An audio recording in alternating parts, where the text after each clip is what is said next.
తీసుకోరా. నీ బిజినెస్ నీ భవిష్యత్తు సక్సెస్ఫుల్ గా ఉండాలని కోరుకుంటూ ఇస్తున్నాను. తీసుకో. థ్యాంక్స్ అమ్మమ్మ. నువ్వు నాకు డబ్బు ఇచ్చినందుకే కాదు, నన్ను కాపాడినందుకు కూడా.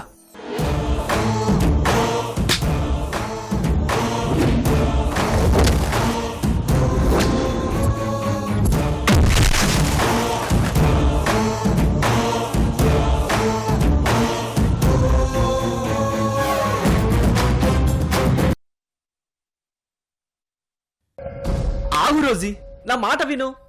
మాట్లాడొద్దన్నానా?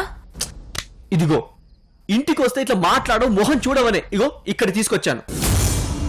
అవును రోజీ, నేను ఇంత దూరం తీసుకొచ్చింది నేనేదో చేయాలని కాదు, మాట్లాడాలని.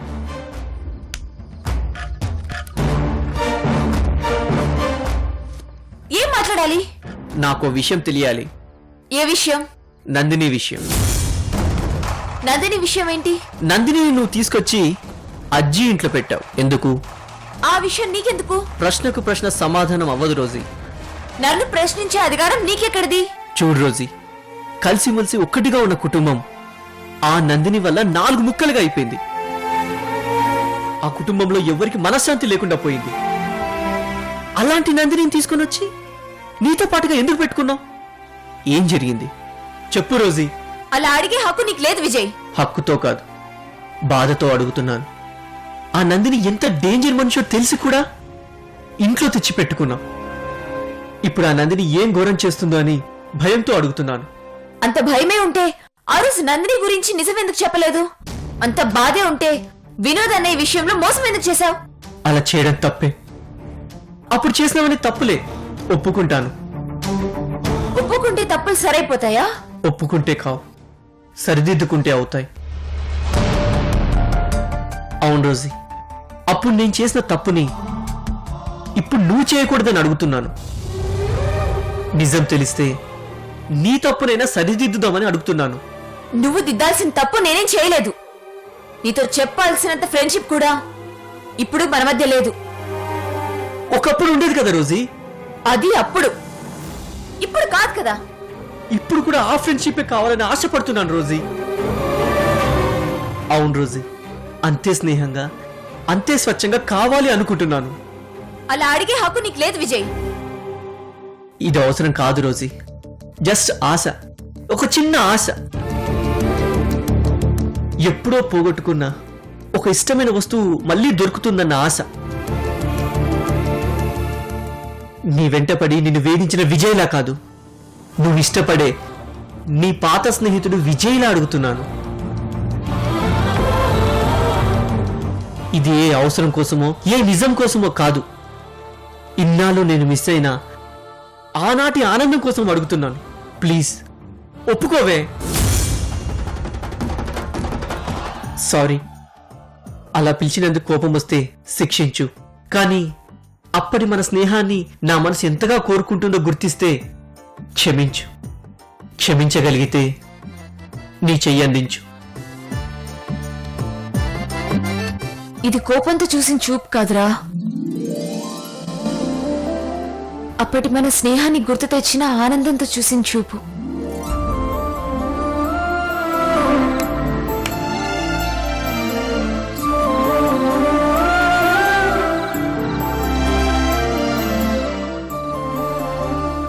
రే, ఏంట్రా ఇది?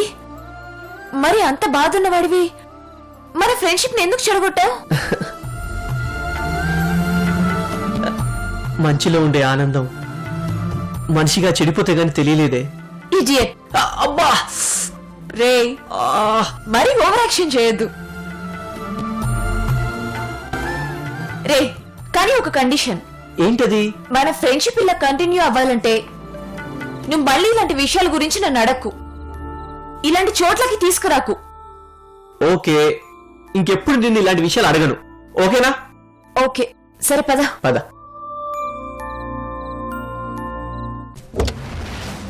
ఎప్పుడు అడగనే, కానీ నేనే తెలుసుకుంటాను.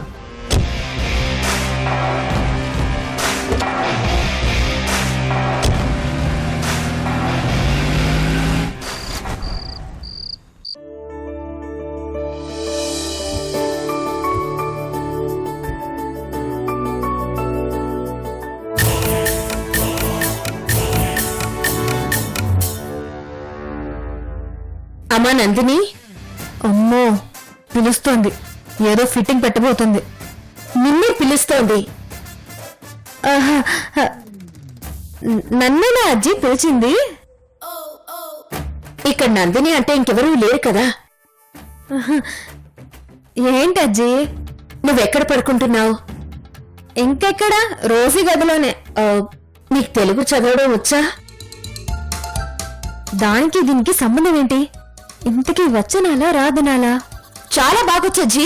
తను అమెరికాలో ఉండి డిస్టెన్స్ కోర్స్ లో తెలుగు నేర్చుకుంది. అయితే నువ్వు ఈరోజు రోజీ గదిలో వద్దు, నా గదిలో పడుకో. ఏ ఈ రాత్రికి నీ గదిలో తెలుగు మహాసభలు ఏమైనా జరుగుతున్నాయా? ఎందుకజ్జి?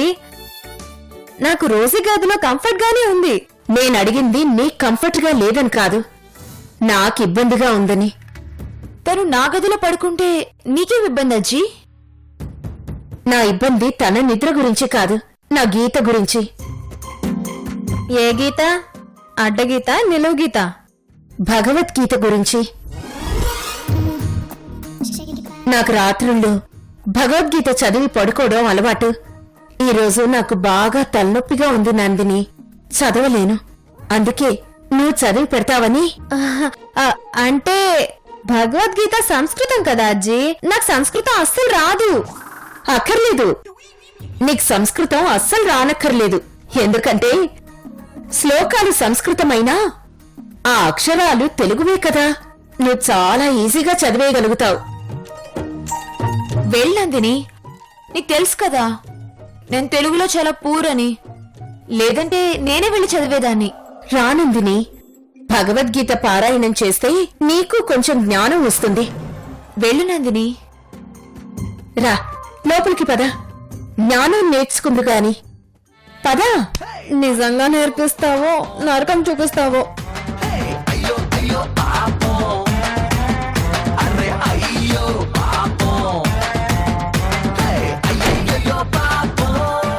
రా.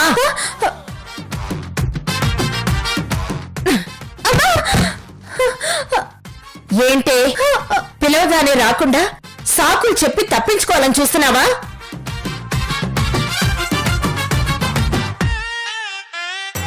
ఏంటి చూస్తున్నావు? నిజంగా గీత చదువుదామని నిన్ను పిలిపించింది నీ చేత గీత చదివించుకుందామని కాదు, నీ రాత సెట్ చేద్దామని.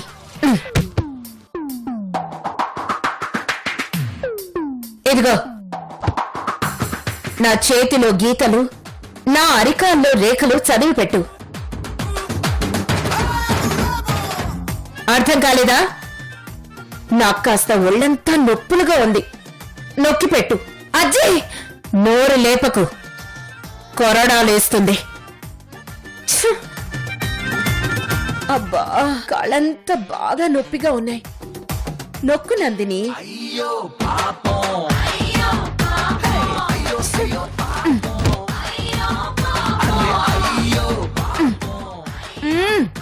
నొక్కు.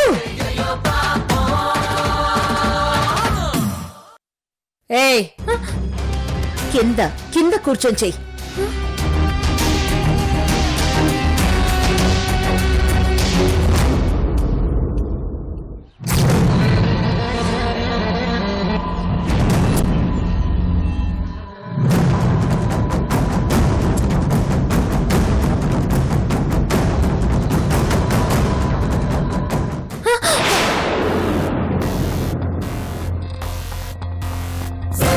ఎందుకు మొహమాటం? అయినా మంత్రసానిగా ఒప్పుకున్నావు. పిల్ల వచ్చినా చేయాలి, ఏం వచ్చినా చేయాలి. తప్పుతుందా? నీకు నువ్వే వచ్చి ఇక్కడ ఉంటున్నావు, మరి చెయ్యాలి కదా. కానీ కానీ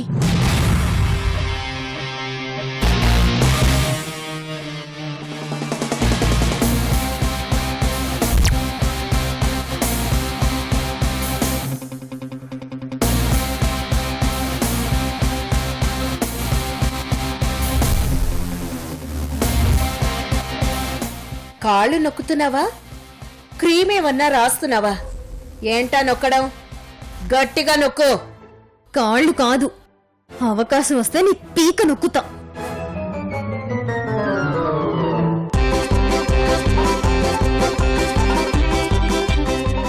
రాదు, నీకు అస్సలు రాదు. ఏంటది? నీకు కాళ్ళు నొక్కడం అస్సలు రాదు. నా కాళ్ళు నొక్కడానికి నాకే క్వాలిఫికేషన్ లేదు.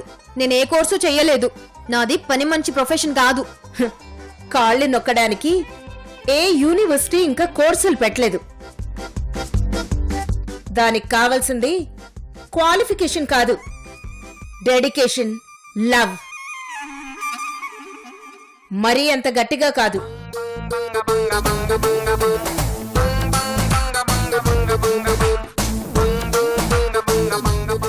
కొంచెం తగ్గించి నొక్కు. ఇంకొంచెం తగ్గించు. కొంచెం కొంచెం తగ్గించడానికి ఇదేమైనా సిస్టంలో వాల్యూమా? కరెక్ట్ గా అనుకున్న రేంజ్ రావడానికి ఎలా కుదురుతుంది? మ్మ్. మ్మ్.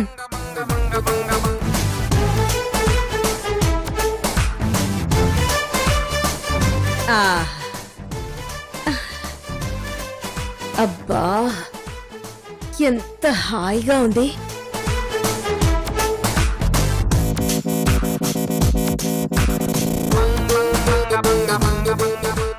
చూసావా, సెట్ అయింది.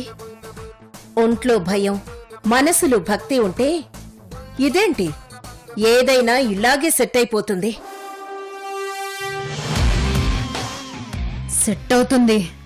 రోజీ అమెరికాకి వెళ్ళిపోయాక మొత్తం అంతా సెట్ అయిపోతుంది. నీ మైండ్, ఈ సిచ్యువేషను అన్నీ సెట్ అయిపోతాయి. అప్పుడు చెప్తా భయం భక్తి అంటే ఏంటో.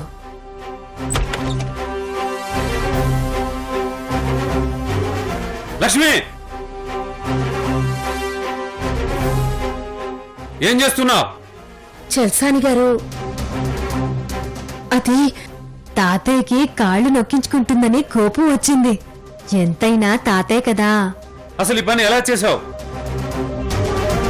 చల్సాని గారు, అవును లక్ష్మి, ఇది పద్ధతి కాదు లక్ష్మి.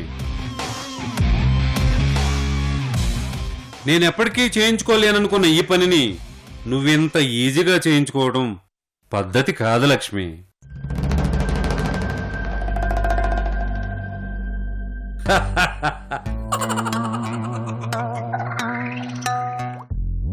ఎంతైనా నువ్వు గ్రేట్ లక్ష్మి. ఒక పొగరబోతు గిత్తని కొమ్ములు వంచి కాళ్ళ దగ్గర కట్టేసుకున్నావు. అరే ఏముంది పోజు, ఉండు ఒక స్నాప్ తీసుకుంటాను. అసలే స్వీట్ మెమోరీస్ మిస్ అయితే మళ్ళీ రావు.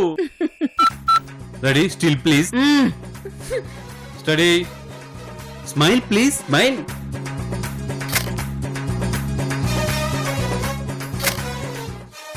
ఇంకొకటి.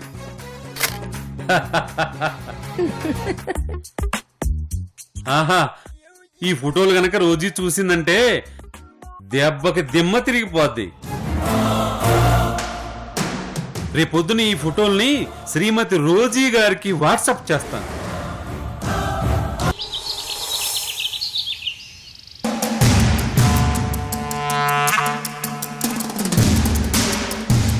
రోజీ అక్కడికెళ్ళింది. ఇప్పటి వరకు ఫోన్ చేయలేదు. ఫోన్ చేస్తే తను మాట్లాడట్లేదు, ఆ లక్ష్మి మాట్లాడుతోంది. అసలు రోజీ పరిస్థితి ఎలా ఉందో ఏంటో నాకేం అర్థం కావట్లేదు.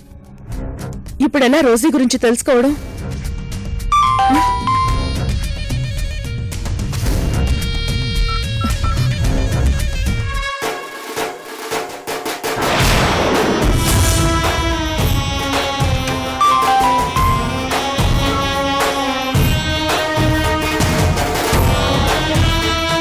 వస్తున్నాను లక్ష్మి, వస్తున్నాను. నిన్ను అమ్మమ్మా, వినోద్, సంధ్య, భార్గవి, దీపక్, రోజీ, ఎవరొచ్చారో చూడండి.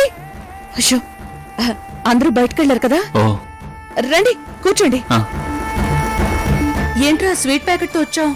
ఏం లేదమ్మమ్మా, నేను టెండర్ పని మీద వెళ్ళాను కదా, అది సక్సెస్ అయింది. అందుకే స్వీట్స్ తీసుకుని ముందు నీ దగ్గరికే వచ్చాను. ఓహో, చాలా ఆనందంగా ఉందిరా. నువ్వు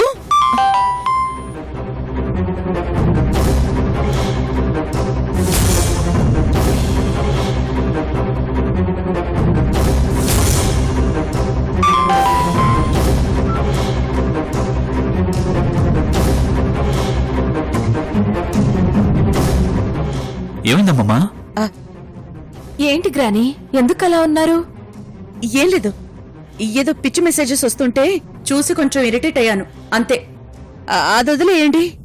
ఇందాకేదో చెప్తున్నారు కదా, టెండర్ గురించి. టెండర్ పని సక్సెస్ అయినందుకు కంగ్రాట్స్ రా. థ్యాంక్స్ అమ్మమ్మ. ఇదిగో స్వీట్స్ తీసుకో.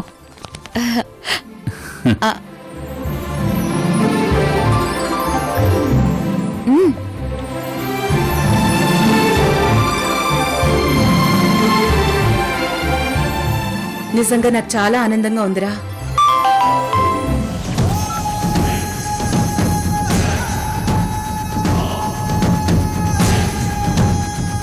ఏంటమ్మమ్మా నేను అంతలా విసిగిస్తోంది ఎవరు? వాళ్ళు ఏం మెసేజ్లు పంపుతున్నారు? ఏదైనా చూడండి. అయ్యో ఏం లేదురా, ఏదో ఓల్డ్ ఫ్రెండ్ కొన్ని పిచ్చి పిచ్చి వేషాలు వేస్తోంది. కావాలని నా కోపం తెప్పించాలని, నన్ను ఏడిపించాలని చూస్తోంది. ఇది మాకు మామూలేలే. నువ్వు చెప్పు. ఓకే అమ్మమ్మా, నేను అడక్కపోయినా నా అవసరం తెలుసుకుని నువ్వే నాకు 2000 ఇచ్చావు. అందుకే నా పని సక్సెస్ అయింది. థ్యాంక్స్ అమ్మమ్మా. థ్యాంక్స్ ఏంట్రా, నువ్వు నాకు పరాయవాడివేం కాదు కదా.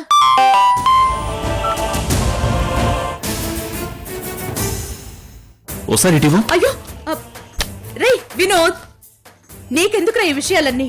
నువ్వు హ్యాపీగా ఉండు, దీని సంగతి నేను చూసుకుంటాను.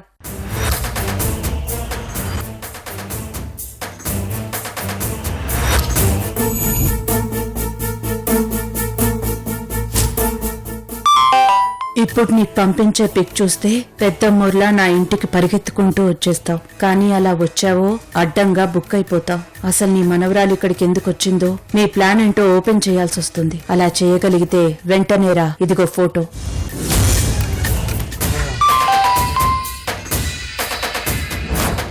లక్ష్మి! ఏంటమ్మమ్మా ఏమైంది? ఇదా ఫోన్ ఇటీవు. గ్రాని ఏంటి గ్రాని ఇది? అసలు ఎవరు వాళ్ళు? లక్ష్మి అని కోపంగా అంటున్నారు. మన అజ్జినా? అదేం కాదు. అమ్మమ్మా చెప్పమ్మమ్మా, ఎవరు వాళ్ళు? ఎందుకు నీకు అంత కోపం వచ్చింది? అసలు ఏం జరుగుతోంది? చెప్పు గ్రాని, ఏం జరిగింది? చెప్పు గ్రాని. ఏం లేదమ్మా, ఏం లేదు. సారీ, మీరు చాలా హ్యాపీ మూడ్ లో ఉన్నారు. నా వల్ల మీ మూడ్ పాడవకూడదు. మీరు వెళ్ళండి, నేను మీకు రేపు ఫోన్ చేస్తాను. వెళ్ళండి. అది కదమ్మమ్మా. ప్లీజ్ వినోద్, మీరు బయలుదేరండి. వెళ్ళొస్తాం గ్రాని. వెళ్ళొస్తాం అలాగే. అమ్మమ్మా. ఓకే. లక్ష్మి, రోజీ, ఎంత పని చేసావు రోజీ. నాకు తెలుసు ఆ లక్ష్మి ఇలాగే చేస్తుందని నాకు తెలుసు. కానీ నువ్వే నా మాట వినకుండా వెళ్ళావు. ఇప్పుడు తన చేతికి మన తలని అందించాల్సిన పరిస్థితి కల్పించావు. నేనేం చెయ్యలేక చేతులు ముడుచుకుని కూర్చునేలా చేశావు. ఎందుకు ఇలా చేశావు రోజీ? ఎందుకు ఇలా చేశావు? నా మనవరాలికి ఎందుకని కష్టాలు దేవుడా? ఇక నా మనవరాల్ని ఆ లక్ష్మి నుంచి ఎవరు కాపాడుతారు? ఎవరు కాపాడుతారు?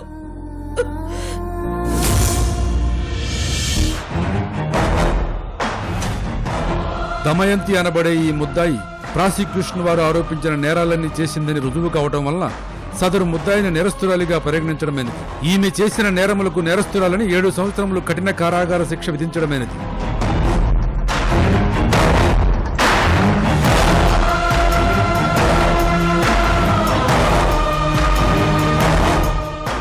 మేడం, మీరేం కంగారు పడకండి. ఇక్కడ కేసు ప్రూవ్ అయినా మనం హైకోర్టులో అప్పీల్ చేద్దాం. ఈ లోపు నేను మీకు బెయిల్ వచ్చేలా గట్టిగా ట్రై చేస్తాను. ఏం అక్కర్లేదు, నాకు నీ సహాయం అక్కర్లేదు. నీ సహాయమే కాదు, ఎవ్వరి సహాయం అక్కర్లేదు. నేను ఎలా బయటికి రావాలో నాకు బాగా తెలుసు. ఓకే మేడం, నాకు అర్థమైంది. మీకు ఎవరి సాయం అక్కర్లేదని నాకు అర్థమైంది. ఓకే, మీ ఇష్ట ప్రకారమే జరుగుతుంది. పద.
ప్రాణం కావాలి.